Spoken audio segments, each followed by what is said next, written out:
First of all, my apologies. I don't speak any Swedish. I've learned that I have two words I can say, fika now, and oxenfillet, which I don't even think I'm pronouncing properly, but I learned that at dinner last night. That's all I have for you. So I'm going to talk to you a little bit. I'm from Canada, from Vancouver, Canada. And we've had the great privilege for the last several months of being able to come here to Gällivare and start to work on this multi-activity building. And it's been a very wonderful experience so far. And I thought I would tell you the story of the building. But before I do, tell you a little bit about my practice and what we do. So we're not a big firm in Vancouver, but we have a footprint around the world. So we work throughout North America, United States and Canada, and throughout Europe now. We've done work in South America, in Africa, Asia, and the common thread in what we do is that we believe in building with wood products and building really advanced buildings in wood. And we do that because for a whole bunch of reasons. One is we think wood is a beautiful material. I live in a country full of a lot of trees like you do here, and that's part of the economy to use wood. But it's also because wood is this amazing material that makes the planet, ultimately, if we use it and harvest it properly, it actually helps us sequester carbon and address climate change. So I often think about it, and if you see the program, the little quote comes from a TED Talk that I gave on the subject of building big buildings in wood, tall buildings in wood.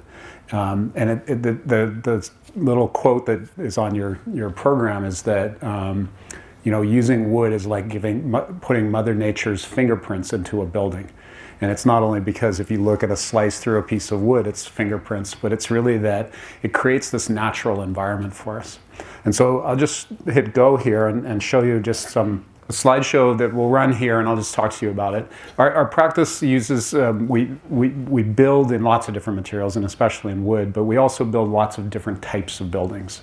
And so on the screen, you're going to see private houses, you're going to see multifamily houses, you're going to see universities, airports, skyscrapers. But what we love most about each project that we get a chance to do is that it somehow connects to the people that live there. And so each of our buildings is slightly different because we don't want to just make every building the same. We want to make them special for the community. And so one of the reasons we were excited when we were invited to come here into this region is that personally, I come from northern Canada. And a part of northern Canada where trees don't grow. It's so far north.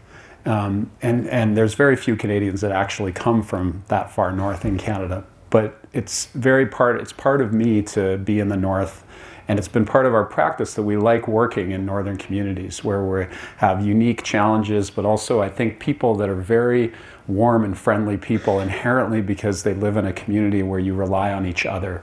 And I find when we get to design buildings for places like this, where people really do believe and are a community because they rely on each other because of this extreme climate, it somehow makes buildings more exciting and more interesting to us. Some of our buildings, by the way, are kind of unique. This is the tallest wood building in the United States. This is the tallest wood building in Canada. Now we're building much, much taller, and you'll see in a few minutes the tallest building in the world that we're working on in Paris. And we're sort of, each project, as I say, is quite different, but the projects that matter the most to us are projects like this one. This was a proposal for 34-story tall wood building in Paris, and this is a new project in Paris we're just starting. So, it's a quick snapshot of some of the images of what our firm are doing. But as I say, what we feel fortunate for is being able to work on a project like this one where the people, the connection to the community, and the diversity of the uses of the building will really, I think, make a huge difference to the way people live here in Gällivare. So I see that on the left over here, there's been a screen somewhere that's been showing this movie all day. The building, before I do all this, because once it goes, has this amazing mixture of cultural uses, things like dance and performance spaces and theaters, a public library, and then it mixes in with sports and a huge range of different sports, including a large arena, two different swimming pools, space for wrestling and boxing and shooting and bowling, and you know, a whole array of different types of sports and activities. Taking culture and mixing it together with sport is really interesting because it means we can create a building that will be active all throughout the day and all throughout the year. And so whether you're sports oriented or culture oriented or both, you're going to find if you live here that this is it really becomes the central space for the community. In a way, it's the living room of Gällivare is kind of the goal. It's the living room where everybody should come. And I'm going to hit play here, and then I'll sort of describe to you what you're seeing and the different types of uses and spaces in the building that we're really excited about. So it sits here, and there's a new school is on the left, and the piazza that we've sort of suggested how it might be developed is there. And it's broken down into these big spaces with the arena, library, the theater, and the pool here as a diagram. And it's based on the idea that everybody should come to the middle, and in the middle there should be a fireplace. And it's the idea of gathering, especially in the winter. But the building should work in the summer by opening its doors to the outside, and in the winter by closing its doors and making you feel warm in the center and part of this hearth because it's part of the community. So as we go through the movie here, we're going to spin down to the ground, and we're going to sort of enter the building. Underneath what you see there, that big box above is the library building. So it's a big beacon and a lantern on the piazza, and this movie goes very fast, but we enter and there's an area that welcomes you, and then this central space that starts to be, and these are early sketches by the way, but this central space with a fireplace that people can gather. There's cafes and restaurants and a bar, and lots of areas where people can sit and watch different activities and gather together. This is an arena where there's multiple courts with a wrestling area there, and up above offices. In the corner there's a skate park and a big climbing wall. And some of these designs are still changing, but there's sort of a lot of very fun and interesting ways that these sports activities are going to be engaged. This is the next entrance to the building at this corner, and you can enter here right into where that climbing wall is, which is now actually going to be a tower in the middle. And walk down a corridor here that has bowling and shooting, and on the right a swimming pool that's for laps swimming, and on the right, even further to the right, an adventure pool which is for families. And then you can go back upstairs and you're in the middle of that great hall once again, and sort of being able to be you know, see everybody and gather in the main central space. Now what we're going to do is climb that stair and take you up into the library next. And when we get into the library, we have this version hasn't developed it, but this will be a very animated space for fun areas for children, fun areas for adults, quiet areas to read, but also areas to chat and talk to your friends. And then the last area is we're going to spin around is the third door, the third major entrance to the building, which is on the north side. And that big glass box on the right, that's where there's this fun adventure pool. There'll be big slides inside there for children to play in. So this is looking into that swimming pool. And on the left here, as we spin around, you're going to look down into the other swimming pool, which is for swimming laps.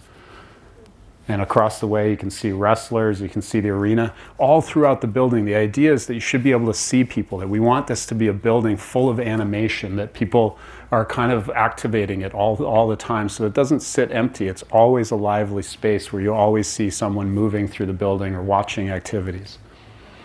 And now we're back in the middle once again. So that video is a very quick snapshot for you. And I guess I wanted to talk to you about a couple more things before I step off the stage. And that's that to make a building like this requires much more than a team of architects and engineers. Our job in general is to listen to you, the communities here, to be able to understand what is it that you want out of this building, and who are you as a community? How do you see your future?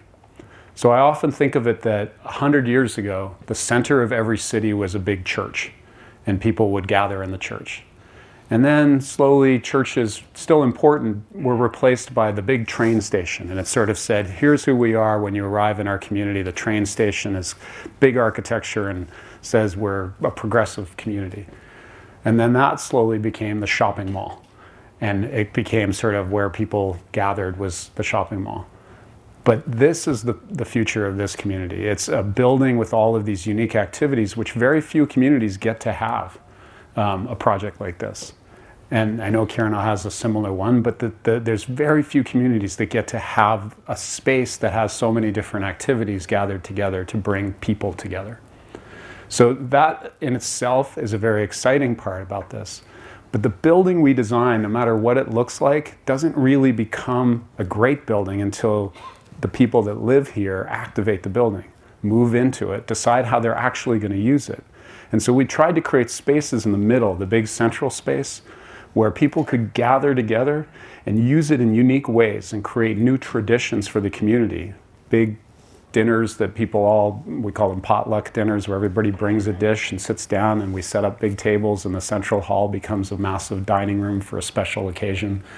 There's all kinds of different unique ways that the building will be used, not because we designed it for a specific use, but because we designed it with the flexibility for the community to believe in it, use it, try new things, build new traditions, and embrace it, because this is your building. And this is really a building that says who you're going to be and how the world will see you, and how your children will see your vision about who you want to be as a community going into the next century. So again, it's a huge privilege for us to be part of this. I really thank you for the opportunity. And that's all I wanted to talk to you about today so far.